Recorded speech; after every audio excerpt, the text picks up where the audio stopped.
It's beer o'clock on Real Ale Craft Beer. I am at Brew York Craft Brewery, brewing a lager, but not just any lager, a Festbier style, almost kind of Mazen type lager, which I've been wanting to do for such a long time. Brew York were like, yes, let's do it. So I'm here. It's about 8:30 in the morning. Here's a look. We'll do a proper brewery tour in a moment, but we're just starting to get the hot liquor into the tanks here. So I just wanted to show you. Here we go. So I'm gonna stop this video and flip the camera to be a better picture. Right, camera flipped. First of all, Nadia. Hello, Nadia. How are you doing?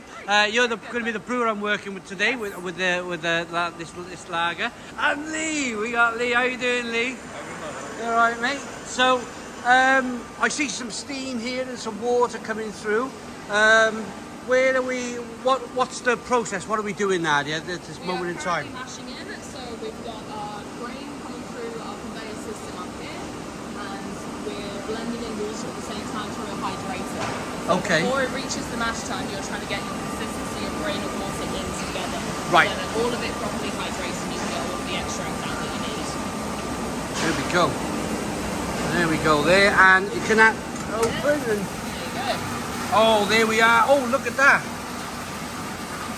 So we're mixing in the malt and the hot water at the same time to stop that kind of porridge, that stuck mash on the bottom. Is that one of the...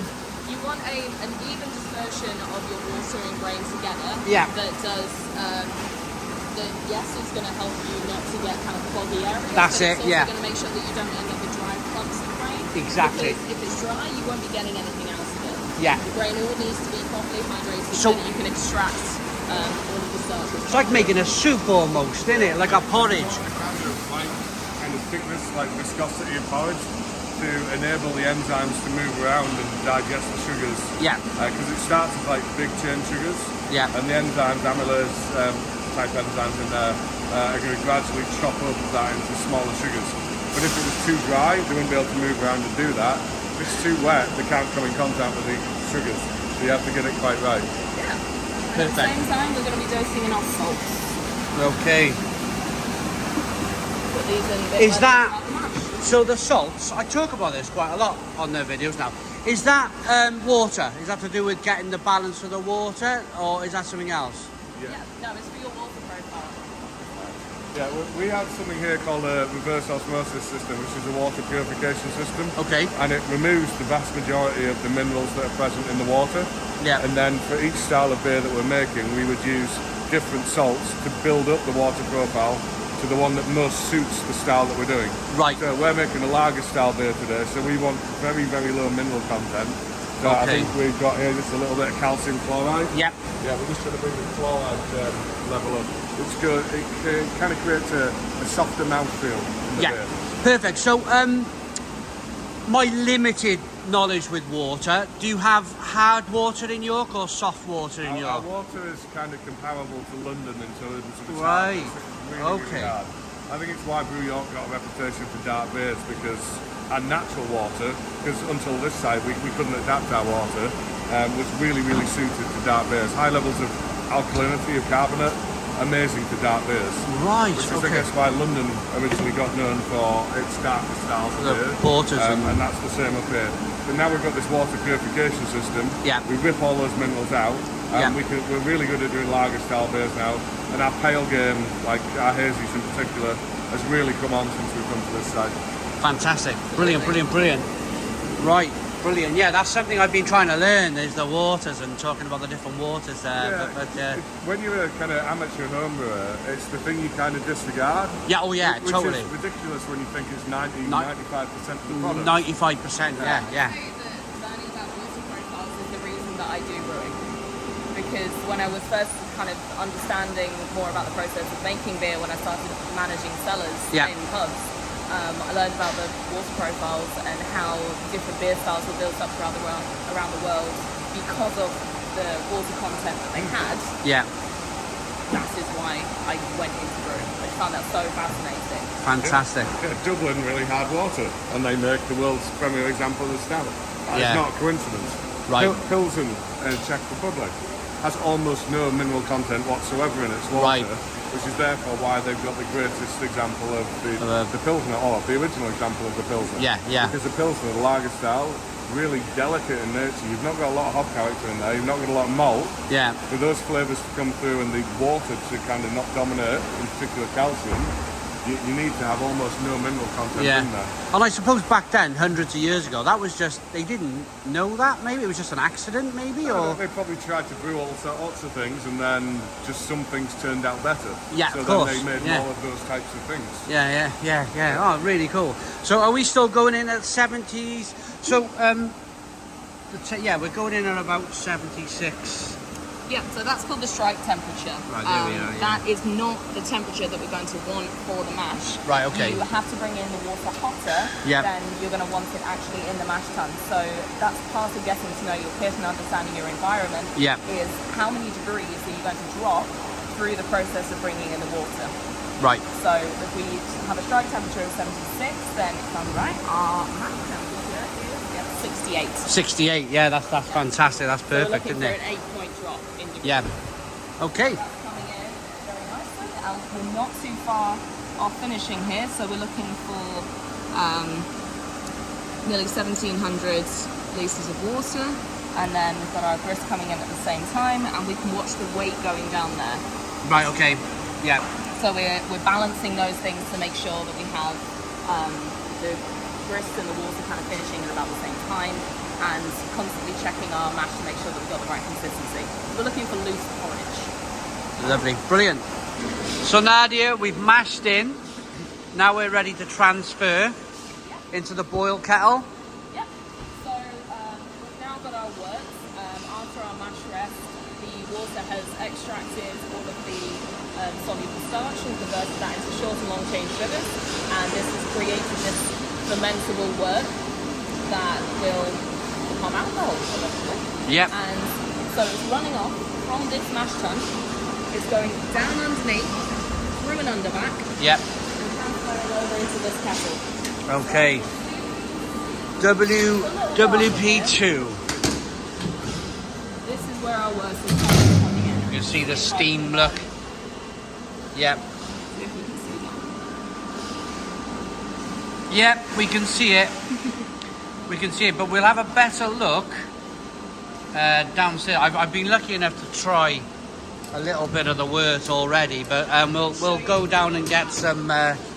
Here it is. Here it is in the glass. But we'll get down now and have a better look at the colour of the beer. So it's definitely looking like. So the official line of this beer is that it's a Festbier, isn't it, Nadia? The official line. But I suppose Marzen, Festbier Marzen style. But look at that for a Festbier Marzen. If you're a fan of this style of beer, that colour, that is bang on. That is absolutely bang on, isn't it? It really is. So what's happening now? For the people who are just getting into the beer and they don't really know the process, what are we doing? Are we? I'll leave it up to you. So we have created our wort in our mash tun. We've extracted all of those lovely soluble starches and created sugar through enzyme reactions, and this wort is now the base of our beer. So we are moving it. We're leaving all the grain behind. The mash tun will have what you call false bottoms. And that will keep the grain back, and we gently pull the wort from underneath and we move it over into the kettle. What happens in the kettle is we're going to boil it. So this is going to stop all of those enzyme reactions. And make sure that the beer it doesn't keep breaking down. It's now the wort that is going to stay out for now, and it sterilises it. That's the big point, isn't it? The sterilisation. Sterilisation. If you could just explain that then. So I'll start a little bit with this because it's really important. I love this part of brewing. I find it fascinating. Is that they used to brew beer for thinking it was safe back in the day when water wasn't. but what they didn't realise when they were brewing the beer was the boiling process was killing bacteria. It wasn't the fact that beer was safe, it's just they were boiling the water. Well, you've got two elements to that. Okay. So because you boil the water and you've got rid of harmful bacteria and contaminants, you've made that safe at that point. The reason that beer was considered safe afterwards, in ancient times this wasn't the case, but later on, once we started adding hops are antibacterial. Right. So that is something that actually means that beer has become sterile and now will stay safe. Right. So you've made it safe in the boiling process, and later on you can keep it safe by adding hops. That is fantastic. Yeah, brilliant. And then, of course, hops then, we've now developed hops not just for sterilising the beer, but for flavour. Yep, absolutely. Yeah. They provide your bitterness, your aromas. You can get huge amounts of flavour profiles with all different kinds of hops, and so people choose very, very carefully what hops you're using, what style, and also when you're going to add it. There are so many different things that you can do with hops, different stages that you can extract different kinds of things out of them, depending on your level of bitterness, what fruity flavours you might want, what floral flavours you might want. So hops are so right at this stage now, Nadia, if we wanted to make a really bitter beer, we'd be throwing hops in WP2 now, wouldn't we? And then boil it until it's all in there. Yeah. And you throw it in right at the beginning of boil. You get the most bitterness out of that, because the bitterness in hops comes from alpha acids. Yeah. And when you boil it, you create iso-alpha acids. You have this conversion that goes on, and those are the bittering units. Okay. So what we've got going on now is we've got this runoff process. Yep. And we are going to start sparging. Fantastic. Here we go then. This is going to be adding water over the top of the grain. And essentially washing it. Okay. So, you'll be able to watch this from here. I can't open the lid, but I can see. There we go. Here. We're washing it with water. Okay. And this is going to pull through the rest of the residual sugars and make sure we get the most out of the grain. Fabulous. That's great. Thank you, Nadia. Okay, so Nadia, we have chosen our hops. Lovely Charles Farnham hops there, and they are from the Czech Republic, and they're Lubelski. Yeah. Well, they're from Poland, but some people think that they're a Polish hop because the Polish love Lubelski. But they're actually from the Czech Republic, the origin of the yes, hop. No, it is originally a Czech Republic hops. So we got our hops. Hops ready. These are going to go at varying dispersing points in the boil. So we're going to weigh them out. Yeah. We want some going in right at the beginning and others going in a little bit later. Okay. We're getting different things out of that. The first point is where we're going to get the most bitterness, and the later on in the boil that we use them, the more complex aromas that we're going to get out of it. Okay, fantastic. So, Burger, if I remember rightly, we had a little chat about this, the hop character of the Lubelski is bergamot and cinnamon. Yeah, there's a little hint of cinnamon. There's a nice bit of herbal, I would call it herbal character, and that bergamot should come through with a nice bit of citrus as well. Fantastic. It's a nice well-rounded hop. It's particularly good for lagers, so we're quite excited to be using this. Yeah, I think we'll walk inside. I think we'll keep this rolling, I think, while we're here. Keep going. The guys there loading up the forklift truck. Because we want to weigh these quite specifically. Okay. We do a lot of calculations to make sure that you get your hops right.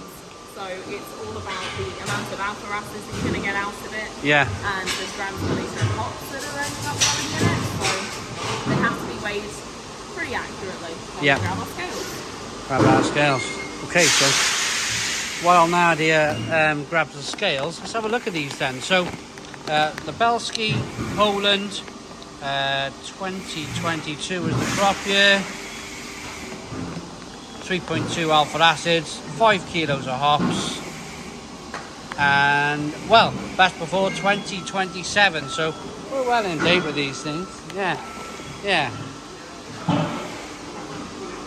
Now the other thing with the brewing process, earlier on we were showing the beer being transferred, weren't we? It's done now.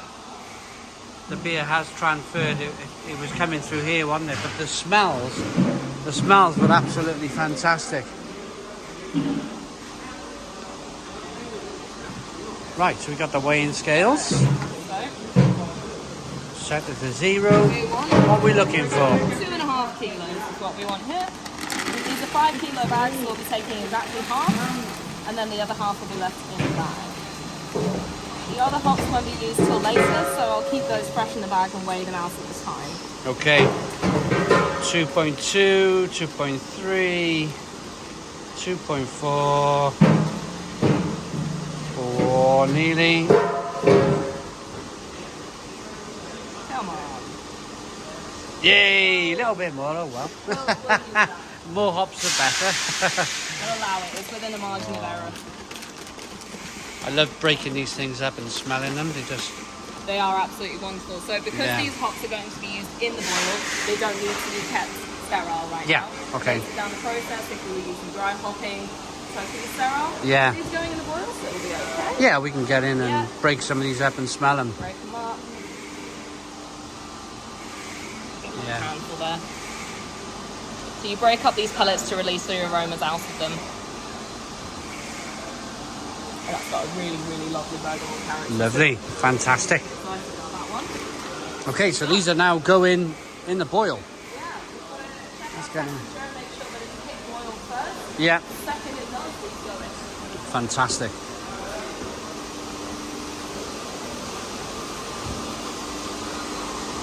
They are very, very close.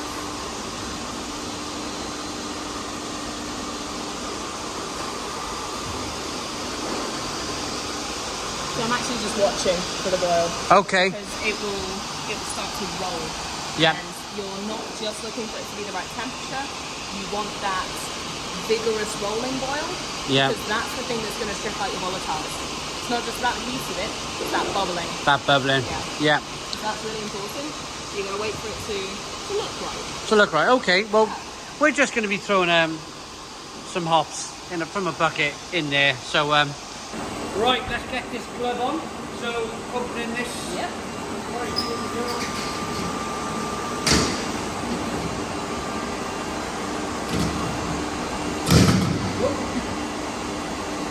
So here's the first edition of the Belsky hops, and we're just going to get them in. Here we go. Throwing the hops in and pitching the yeast, my favourite part of the brewing process. Here. So, Nadia's going up to the top onto her machine, which is her computer screen, which is just up there, and she's going to turn everything on. So what's going on here? We're casting out the worts into the fermentation vessel. Okay. So at the minute we've kind of got sanitise, they're packing out the line to keep it all clean, and sterile. So Nadia's going to send the wort through, I was going to chase the sanitizer out, that's going to go to drain. As soon as we see wort in the sight glass, we can switch the valves over and the wort will go into the vessel. Thank you, John.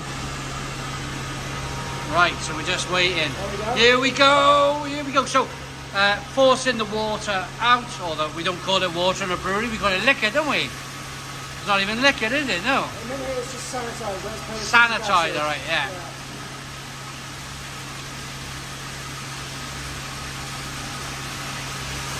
That looks like worts. Bang! There we go. Look at that. So that now is going from the boil kettle. It goes through a heat exchanger to cool it down to about 10 degrees, 10, 11 degrees I think. And now it's going into drain. Right, let's follow it through then. So, coming out of here, through the heat exchanger, and then we're going to fill it. So it fills from the bottom. It does. Fills from the bottom, and then we're going to fill the fermenter. Here we go. Okay, we're getting our oxygen on. Yeah, there we go. And here's the beer. So Nadia, we don't need any of this grain anymore. What's happening with it now? Getting rid. This is now going to be going to animal feed. Okay, perfect. It's a nice sustainable way of reusing this fed grain. So we dig this all out and it goes to cow feed. Fantastic. Here it comes.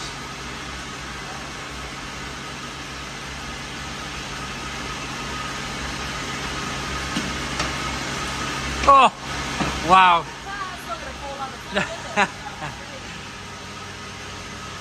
Look at that.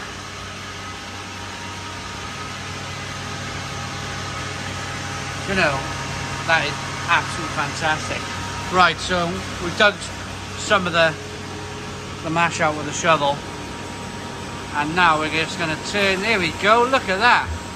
Get them rakes going, it's going to help Nadia now when she comes back. Shovel out this old mash. Here she comes. There we go. Yeah, that is quite helpful really, isn't it?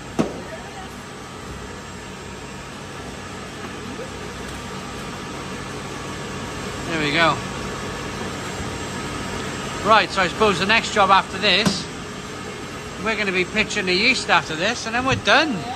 It's been a really good process today, a really kind of efficient day of brewing. It really has. Yeah. Yeah.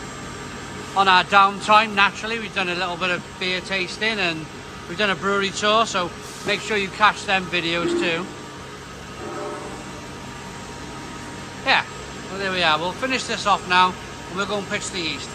Okay Nadia, so we're about to grab some yeast from a different beer. Now this is a really interesting process for me. These are the great big outside fermenters. So what beer's in here and how are we, if you don't mind explaining the process, how we're going to borrow some yeast from this brew to brew our lager? Sure. So this has our house lager in it, and because this is finished fermenting, it's done with the yeast. Okay. But the yeast is still alive, still active, still happy. Yeah. So we can now take off this yeast and we can use it in another lager. Right. It has to be lager yeast. You have to be cautious about what you're using in terms of crossover of ingredients. So for example, if you put too much hops in a beer, you may not be able to use that yeast. But this is a nice, clean beer that's not had any dry hopping, and it's at its perfect stage that we can now take off some of this yeast and use it in our brew today. Fantastic. Let's grab some. So this is a There's a bit of pressure. All of this needs to be very, very sterile. So everything has been cleaned, been sanitized, and we're going to be quite cautious about it, but we do get some spillover. Yeah. Very gentle.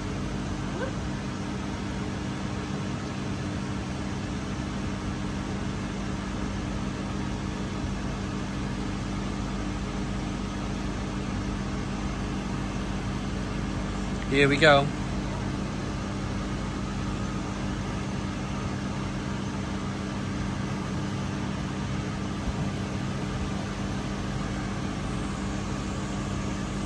So we're going to use three of these barrels, pour it into our beer, and that'll be enough to ferment out our lager, which is a really cool thing.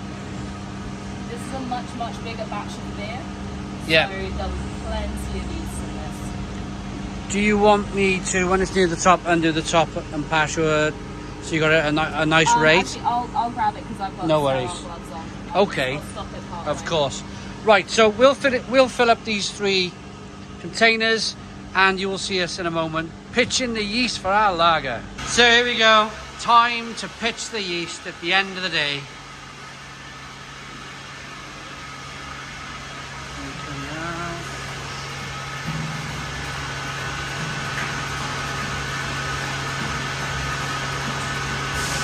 Smells fantastic, doesn't it? It does. It's really nice, healthy yeast. Lovely, fruity, Nicely extruded. lovely aroma.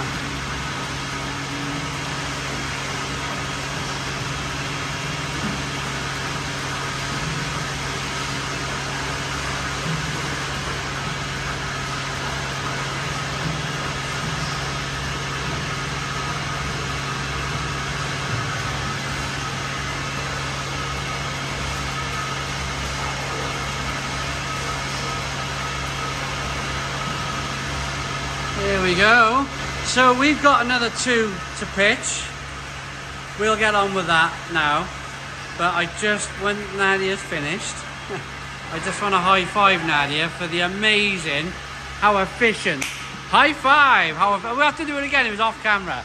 High five! How efficient that brew was today. Amazing. Really, really well. Very happy with it. Amazing, Thanks for amazing. joining us. Thank you very much, Nadia, for the wonderful day.